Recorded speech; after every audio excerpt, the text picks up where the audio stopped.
നല്ല സമയത്തിനായി സ്തോത്രം ചെയ്യുന്നു. കർത്താവെ, ഞങ്ങൾ വായിച്ച വചനത്തിനായി സ്തോത്രം.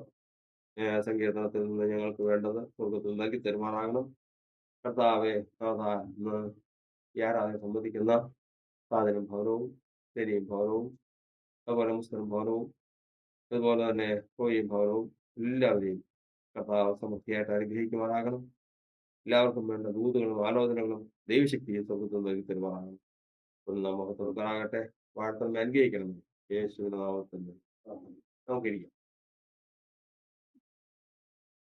കർത്താവായ യേശു ക്രിസ്തുവിന്റെ അതിപരിശുദ്ധ നാമത്തിന് മഹത്വം ഉണ്ടാകുമാറാകട്ടെ.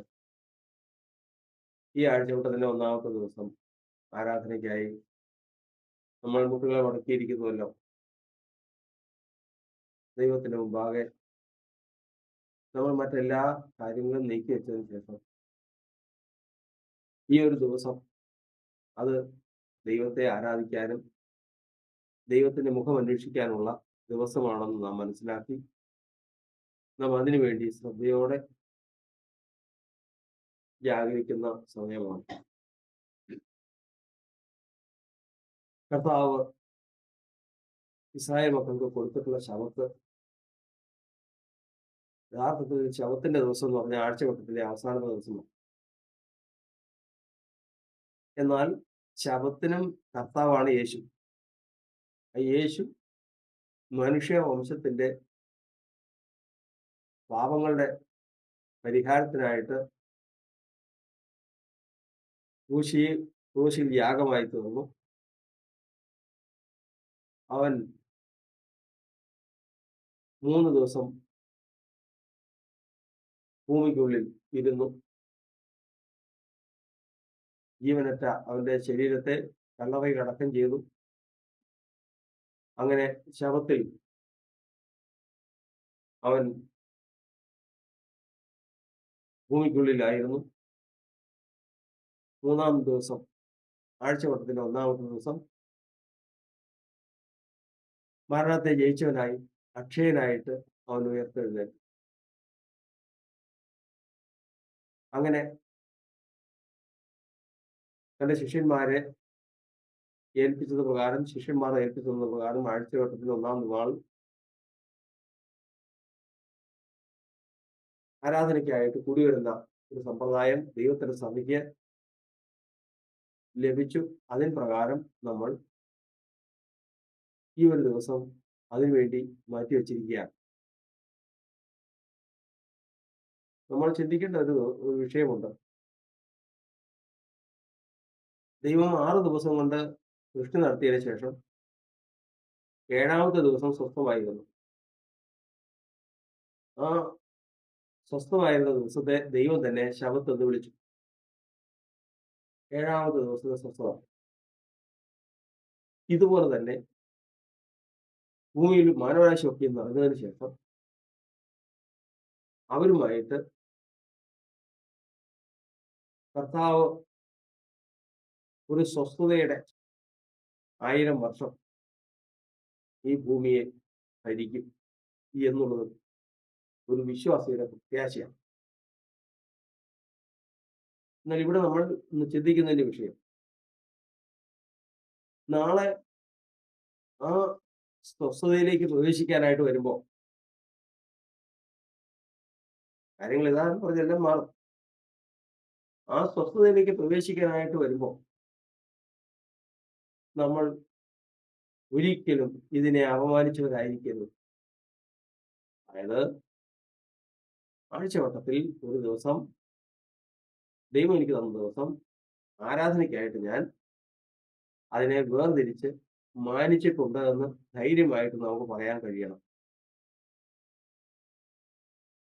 അതുകൊണ്ട് ഞായറാഴ്ച രാവിലത്തേക്കല്ല നമ്മുടെ പദ്ധതികളും പണികളും ആലോചനകളും എല്ലാം വേണം. വചനം സൂക്ഷ്മമായി പഠിക്കുമ്പോൾ വൃഥാ സംസാരം പോലും ഒന്നും ഉണ്ടാകാൻ പാടില്ല. അന്നത്തെ ദിവസത്തെ അത്രമാത്രം നമ്മൾ സൂക്ഷിക്കണം. കാരണം നാളെ കർത്താവിന്റെ രാജ്യം ആരംഭിക്കുമ്പോൾ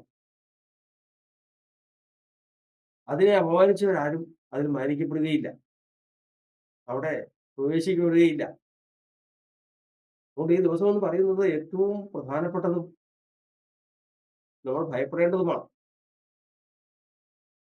കർത്താവിന്റെ രാജ്യത്തിൽ നമ്മൾ ജീവിക്കും എന്നുള്ളതിന്റെ തെളിവാണിത്.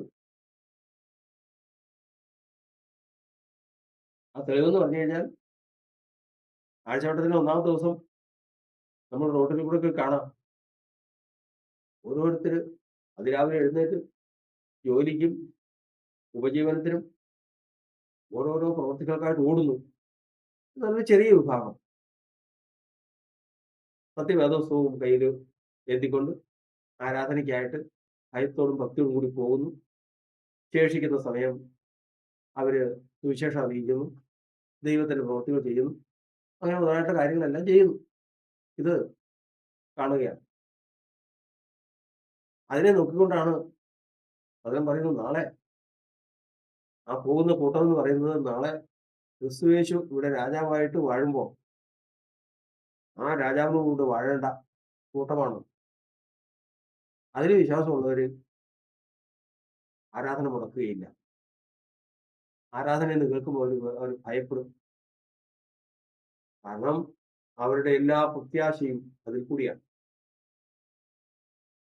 അവരുടെ എല്ലാ ദൈവമായിട്ടുള്ള ബന്ധവും ആരാധനയിൽ കൂടിയാണ്. ഈ ലോകത്തിന്റെ വഴികളിൽ നിന്ന് അവർ വിടുവിക്കപ്പെട്ടത് തന്നെ ആരാധനയ്ക്ക് വേണ്ടിയിട്ടാണ്. അതുകൊണ്ട് കുഞ്ഞുങ്ങളെ മുതലേ, കുട്ടികൾ മുതലേ ഈ സമ്പ്രദായം, ഈ സംസ്കാരം, ഈ പഠനം മാതാപിതാക്കൾ പകർന്നു കൊടുക്കേണ്ട ഉത്തരവാദിത്വം ഉണ്ട് എന്ന് അറിഞ്ഞ് നമ്മളിന്ന് നോക്കുമ്പോൾ അവിടെ ഇവിടെയൊക്കെ വളരെ ചെറുപ്പം കൂട്ടമായിരുന്നു. ഇന്നിപ്പോൾ ഇത്രയും പേര് ഇവിടെ കൂടിയിട്ടുണ്ട്. സാധനം അവിടെ അപ്പുറത്തുണ്ട്. ഇന്ന് പല സ്ഥലങ്ങളിൽ ഇരുന്ന്, ബാംഗ്ലൂരിൽ നിന്ന് അവിടെയും ചിലരുണ്ട്. അങ്ങനെ പല സ്ഥലങ്ങളിൽ ഇരുന്ന് കൂടി ഇത്രയും പേരായില്ലേ? ഇത്രയും പേരായോ? നമ്മൾ വിചാരിച്ചോ ഇനി നാളെ അത് എത്ര പേരാക്കുന്ന കാര്യമുണ്ട്? അല്പം കൊണ്ടോ അധികം കൊണ്ടോ പ്രവർത്തിക്കാൻ കർത്താവിന് പ്രയാസമില്ല. അതുകൊണ്ട് ശ്രദ്ധയോടുകൂടി നമ്മൾ ദൈവത്തെ മാനിക്കുന്നുവെങ്കിൽ നിശ്ചയം ദൈവം ഈ കൂട്ടായ്മയെയും നമ്മുടെ പ്രാർത്ഥനകളെയും ഈ ആരാധനയും മാനിക്കുമെന്ന് വിശ്വാസത്താൽ അറിഞ്ഞുകൊള്ളുക. കർത്താവിന്റെ ആത്മാവ് നമ്മെ സഹായിക്കുവാനാണ്. ദൈവത്തിന്റെ വചനത്തിൽ നമ്മൾ 26 സങ്കീർത്തനത്തിൽ വായിക്കുന്നത് പ്രകാരം യഹോവേ എനിക്ക് ന്യായം പാലിച്ചു തരണം. യഹോവ എനിക്ക് ന്യായം പാലിച്ചു തരണം. അതായത് സങ്കീർത്തനക്കാരൻ അന്യായം ചെയ്യാത്ത ഒരാളാണ് എന്നുള്ള കാര്യമാണ് നമ്മൾ അതിൽ നിന്ന് മനസ്സിലാക്കുന്നത്. അതുകൊണ്ട് അദ്ദേഹത്തിന് ന്യായം വേണം. നീ എങ്ങനെയാണ് ജീവിച്ചത്? നിനക്ക് ന്യായം വേണമെങ്കിൽ ദൈവത്തിന് മുമ്പാകെ ആര് ചെന്നാലും എല്ലാവരും പ്രാർത്ഥിക്കാൻ കടപ്പെട്ട വിഷയമാണ്. ന്യായം പാലിച്ചു തന്നാൽ മതി കർത്താവ്. എനിക്ക് ന്യായം പാലിച്ചു തന്നാൽ മതി. ഞാൻ അവനോട് എന്ത് ചെയ്തു അതുപോലെ എനിക്ക് കിട്ടിയേച്ചാൽ മതി. ഞാൻ എങ്ങനെ ജീവിച്ചു അത് അതിന്റെ കൂലി എനിക്ക് കിട്ടിയേച്ചാൽ മതി. ഞാൻ അധ്വാനിച്ചതിന്റെ കൂലി എനിക്ക് തന്നേച്ചാൽ മതി. തുടർന്ന് പറയുകയാണ്, ഞാൻ എന്റെ നിഷ്കളങ്കതയിൽ നടക്കണം. ഞാൻ എന്റെ നിഷ്കളങ്കതയിൽ നടക്കണം. ഇന്ന് വരെയും എന്റെ നിഷ്കളങ്കത എന്ന് പറയുന്നത് വിട്ട് ഞാൻ നടന്നിട്ടില്ല. എന്ന് പറഞ്ഞാൽ സ്വന്തം മനസാക്ഷിക്ക് വിരുദ്ധമായിട്ടുള്ളതൊന്നും ഞാൻ ചെയ്തിട്ടില്ല. എന്നാൽ ഇവിടെ ഒരു വിഷയമുണ്ട്. ഇങ്ങനെ ചെയ്യുന്നവരെല്ലാവരും, ഇങ്ങനെ നോക്കുന്നവരെല്ലാവരും അവര് ശ്രദ്ധയോടുകൂടി കരുതി കഴിഞ്ഞാൽ നമ്മൾ പഠിച്ചിട്ടുണ്ട്, ഏലി പുരോഹിതൻ ദൈവത്തെ മാനിക്കാതെ ദൈവത്തിൽ നിന്ന് ശാപം കൈപ്പറ്റിയ ആളാണ്. ആ ശാപം ഏലി പുരോഹിതന്റെ മക്കളിലേക്കും തലമുറകളിലേക്കും പകർന്നു. 2-3 തലമുറ കഴിഞ്ഞ് വന്നപ്പോഴേക്കും ഒരിക്കൽ ഒരു കാരണം ഉണ്ടായി. അഹിമേലെക്ക് എന്ന് പറയുന്ന ആ മനുഷ്യൻ ഏലി പുരോഹിതന്റെ തലമുറയിൽപ്പെട്ട ആളാണ്. അദ്ദേഹം നിരപരാധിയായിരുന്നു മനുഷ്യൻ, നിഷ്കളങ്കനായ ഒരു മനുഷ്യൻ. അയ്യോ, അതൊക്കെ വായിച്ചു കഴിഞ്ഞാൽ വല്ലാതെ നമ്മൾ വിഷമിച്ചു. ദാവീദിന് വാള് കൊടുത്തു എന്നുള്ള ഒരൊറ്റ കാരണം ദാവീദിന് വാള് കൊടുത്തത് പരമാർത്ഥ ഹൃദയത്തോടെയാ. ഈ പറഞ്ഞ വചനപ്രകാരം തന്നെ പറയാം. കർത്താവേ, ഞാൻ എന്റെ നിഷ്കളങ്കതയിൽ നടക്കുന്നു. എനിക്ക് ന്യായം പാലിച്ചു തരണം. പക്ഷെ ആ മനുഷ്യന് ന്യായം കിട്ടിയില്ല. ആ മനുഷ്യനെയും ആ കുടുംബത്തെയും ആ ആ പട്ടണത്തെയും വെട്ടി നശിപ്പിച്ചില്ല. അതാണ് ശൗല്. അതിന്റെ കാരണം താഴത്ത് എഴുതിയിരിക്കുന്നത് ഇപ്രകാരമാണ്: ഏലി പുരോഹിതൻ ദൈവത്തെ അപമാനിച്ചതിന് അവരുടെ തലമുറയോട് ദൈവം കൊടുത്ത ശിക്ഷയാണെന്നുള്ളത് പിന്നീട് വചനത്തിൽ നിന്ന് മനസ്സിലാക്കും. അതിന് ഈ മനുഷ്യൻ എന്ത് ചെയ്തു? ഈ മനുഷ്യൻ എന്ത് ചെയ്തു? ശരിയാണ്, ഏലി പുരോഹിതൻ ദൈവത്തെ മാനിച്ചില്ല. കർത്താവിന്റെ വചനത്തിൽ സ്പഷ്ടമായി എഴുതിയിട്ടില്ലേ? എന്താ? അപ്പന്റെ അകൃത്യം മകൻ വഹിക്കേണ്ട. ഇസ്രായേലിൽ ഒരു ചൊല്ലുണ്ട്: അപ്പൻ പച്ചമുന്തിരിങ്ങ തിന്നത് അപ്പൻ പല്ല് വിളിക്കുന്ന ആരുടെ? മക്കളുടെ പല്ല് വിളിക്കും.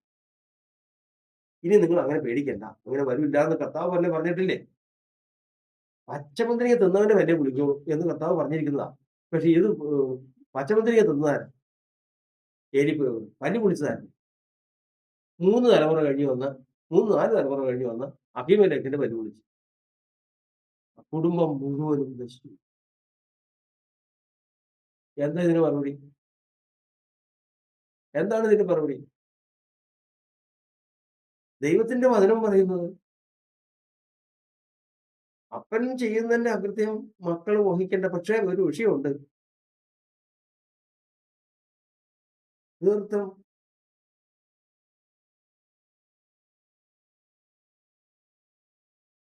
ദുഷ്ടനായി ദൈവം ന്യായവിധി അയച്ച കോരഹും കൂട്ടരും ദൈവത്തിന്റെ ക്രോധാഗ്നിയിൽ നശിച്ച് ജീവനോടെ പാതാളത്തിലേക്ക് ഇറങ്ങി നിലവിളിച്ച് നശിച്ചു പോയപ്പോ അത് മക്കള് രക്ഷപ്പെട്ടു. അതെന്താ? മക്കള് രക്ഷപ്പെട്ടത് എന്താ? അവിടെയാണ് ഇന്ന് നമ്മൾ ചിന്തിക്കുന്ന വചനത്തിന്റെ പ്രാധാന്യം. നമ്മൾ ആദ്യം നീതിമാന്മാരുടെ തലമുറയൊന്നുമല്ല. നമ്മൾ എല്ലാവരിലും, എല്ലാ മനുഷ്യരിലും തലമുറയിൽ കിടക്കുന്ന ദോഷവും ഈ അഹിമേലെക്കും പിന്നെ വന്നതുപോലെ ഏത് സമയത്താ പല്ല് പിടിക്കണേന്ന് ആര് കണ്ട്? ഏത് സമയത്താണ് വാള് എന്റെ നേരെ വരുന്നതെന്ന് ആര് കണ്ട്? കണക്ക് പറഞ്ഞു കഴിയുമ്പോഴത്തേക്കും നിന്റെ അപ്പന്റെ വല്യപ്പന്റെ കാലത്ത് കണ്ട് ചെയ്തിട്ടുണ്ട് എന്തൊക്കെ കാര്യങ്ങൾ ചെയ്തിട്ടുണ്ട്. ഞാനെന്ത് ചെയ്തു? കർത്താവ് സ്പഷ്ടമായിട്ട് പറഞ്ഞിട്ടില്ലേ? അപ്പന്റെ അകൃത്യം വഹിച്ചാൽ മതി, മകൻ മോന്റെ അകൃത്യം വഹിച്ചാൽ മതി, നിങ്ങൾ തമ്മിൽ അങ്ങനെയുള്ള പ്രശ്നങ്ങളൊന്നും ഇല്ലാന്ന് പറഞ്ഞേക്കാതല്ലേ. പിന്നെ എന്താ ഇത്? ഇവിടെയാണ് വചനം പറയുന്നത്. അഹിബിലേക്ക് അങ്ങനെ വന്നു. പക്ഷെ കോരഹിന്റെ മക്കൾക്ക് അങ്ങനെ വന്നില്ല. കാരണം അതിന്റെ കാരണം താമസമാണ്. ദൈവത്തിന്റെ വചനം പറയുന്നത് ഒരു ഇസ്രായേലിനാണെങ്കിൽ അവരുടെ സകല തലമുറയിൽ എന്തെല്ലാം ദോഷം ഉണ്ടായി. എന്റെ അപ്പനോ എന്റെ അപ്പന്റെ എന്റെ തലമുറയില് അവര് കൊലപാതകന്മാരാതിരിക്കണം, എന്ത് ദുഷ്ടത ചെയ്ത് വരാതിരിക്കണം. 3 കാര്യങ്ങൾ ഏതൊക്കെയാ? എന്റെ കണ്ണിന്റെ ആനന്ദം, എന്നെ ഗർവിക്കുന്ന ശരണം, എന്റെ ഹൃദയത്തിന്റെ വാഞ്ച. എന്തൊക്കെയാന്ന് പറഞ്ഞു? എന്റെ കണ്ണിന്റെ ആനന്ദം, ഞാൻ ഗർവിക്കുന്ന ചരണം, എന്റെ ഹൃദയത്തിന്റെ വാഞ്ച. എന്തായിരിക്കണം? എന്തായിരിക്കണം? ഇത് യെരൂശലേം ദേവാലയമായിരിക്കണം. ഇത് ദൈവസഭ അതാണെങ്കിൽ അപ്പൻ തലകുത്തി നിന്നിട്ടുണ്ടെങ്കിൽ അപ്പന് എന്തെല്ലാം ചെയ്തിട്ടുണ്ട്? ഏലി പുരോഹിതനല്ല. ഓർക്കണം, ഏലി പുരോഹിതൻ ചെയ്തത് 3 തലമുറ കഴിഞ്ഞപ്പോ പിടിച്ചു. കോരഹ് ഇത്രയും വലിയ ദുഷ്ടത ചെയ്തിട്ട് സ്വന്തം മോനെ പോലും പിടിച്ചില്ല. പ്രധാന വചനം പറയാൻ പിടിക്കില്ല. എന്താ കാരണം? സൈനികന്റെ യഹോവേ തിരുനിവാസം. എത്ര? അവന്റെ കണ്ണിന്റെ ആനന്ദം ആരാ? അവന്റെ കണ്ണിന്റെ ആനന്ദം ദൈവത്തിന്റെ സഭയാണ്, ദൈവത്തിന്റെ ആലയമാണ്. ദൈവത്തിന്റെ ആലയം. കേൾക്കുക, ചെവി തുറന്ന് കേൾക്കുക, വെറുതെ പറയുന്നതല്ല. വചനത്തെ നോക്കിക്കൊണ്ട് വചനത്തിന്റെ സ്വാതന്ത്ര്യത്തിന്റെ തികഞ്ഞ ന്യായപ്രമാണത്തിൽ ഉറ്റുനോക്കി അത് നിൽക്കാൻ നോക്കുക. ഇതിലൊന്ന് ഉറ്റുനോക്ക്, ഉറ്റുനോക്ക്, ഉറ്റുനോക്കിയിട്ട് അതിൽ നിന്ന് നിൽക്ക്. എലിപുരോഹിതനല്ല, ഓരകല്ല, ഏത് യൂതയാകട്ടെ, യൂതയുടെ മക്കളെ കുറിച്ച് പറഞ്ഞിരിക്കുന്നത് എന്താ? അവന്റെ മക്കൾ അലിഞ്ഞ് തെറ്റ് കിടക്കണം, അവൻ അനാഥരോട് ആർക്കും കൃപയുണ്ടാകരുത്. എന്തെല്ലാം ശാപങ്ങളാ പറഞ്ഞിരിക്കുന്നത്. കുഴപ്പമില്ലെന്ന്. യൂതയുടെ മകനാന്നിരിക്കട്ടെ, യൂതയുടെ യൂതയ്ക്ക് ജനിച്ച മകനാന്നിരിക്കട്ടെ, ഇസബേലിന് ജനിച്ച മകനാന്നിരിക്കട്ടെ, പേടിക്കണ്ട, പേടിക്കണ്ട. കോരഹിന്റെ മോനെ പോലെ, കോരഹിന്റെ മക്കളെ പോലെ നോക്കിയിട്ട് അവൻ പലതും ചെയ്തിട്ടുണ്ടാവും. മാതാപിതാക്കൾ തലമുറയുടെ പലതും ചെയ്തിട്ടുണ്ടാവും. എനിക്കത് വിഷയമല്ല. ഞാൻ എന്ന് കാണുന്നു സൈനികളെ പോവേ തിരുനിവാസം എത്ര മനോഹരം. കോട്ടയാണ്, കോട്ടയാണ്. എന്താണെന്നറിയാമോ? ഒരു കർമ്മബന്ധവും ഒരു തലമുറയുടെ ശാപവും എന്നിലേക്ക് വരാതെ വണ്ണം എന്നെ കാക്കുവാൻ ശക്തമാണ്. എന്റെ കണ്ണിന്റെ ആനന്ദം ആരായിരിക്കണം? ദൈവത്തിന്റെ മന്ദിരമായിരിക്കും, ദൈവത്തിന്റെ സഭയായിരിക്കണം.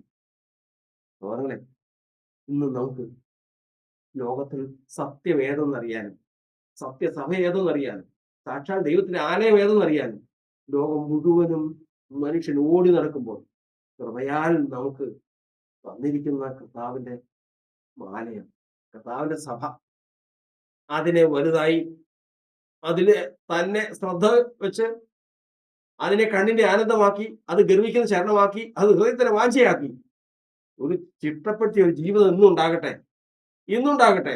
സകല കർമ്മവും തീർന്നു തോന്നുന്നു. സകല കർമ്മവും അവന് പറയാം, എന്താ? ഞാൻ എന്റെ നിഷ്കളങ്കതയിൽ നടക്കുന്നു, ദൈവമേ എനിക്ക് ന്യായം പാലിച്ചു തരാം. കോരഹിന്റെ മക്കളെ പോലെയല്ല. അവസാനം അഭ്യാധാരണ വരെ പിടിച്ചു കോരഹിന്. പക്ഷെ ഒരു തലമുറ പോലും കോരഹിന് നിന്നില്ല. ഏലിയുടെ തലമുറ അഭ്യാധാരണ വരെ പിടിച്ചു. ഒറ്റ കാര്യമാണ്, ദൈവം നമ്മെ നോക്കുമ്പോൾ ന്യായം പാലിച്ചു തരാൻ ഒരുക്കമാണ്. ഒരു കർമ്മവും നമ്മെ പിടിക്കാതെ വണ്ണം സംരക്ഷിക്കാൻ ദൈവം ഒരുക്കമാണ്. ഒറ്റ കാര്യമാണ്, നമ്മുടെ കണ്ണിന്റെ ആനന്ദം ദൈവത്തിന്റെ മന്ദിരമായിരിക്കട്ടെ, നമ്മുടെ സഭയായിരിക്കട്ടെ, നമ്മുടെ ഗർവിക്കുന്ന ചരണം സഭയായിരിക്കട്ടെ, ഹൃദയത്തിന്റെ വാഞ്ച സഭയായിരിക്കട്ടെ. സകല കർമ്മത്തിൽ നിന്നും വിടുവിക്കുവാൻ അത് ശക്തമാണ്. സുന്ദരരൂപനെ ഞാൻ ഈ മേഘമാതിൽ വേഗം കാൺമാൻ, മൽപ്രേമകാന്തനെ കാൺമാൻ. സുന്ദരരൂപനെ ഞാൻ വേഗം കാൺമാൻ, മൽപ്രേമകാന്തനെ കാൺമാൻ. കഷ്ടതയേറെ സഹിച്ചവരും കല്ലേറടിയിടി കൊണ്ടു മരിച്ചവരം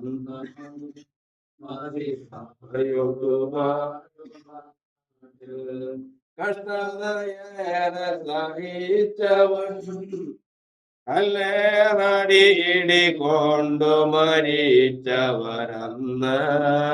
മാശിഹായോടു വാഴുമ നാട്ടിൽ യേശു മഹോന്നതനെ വേഗം കാൺമാൻ.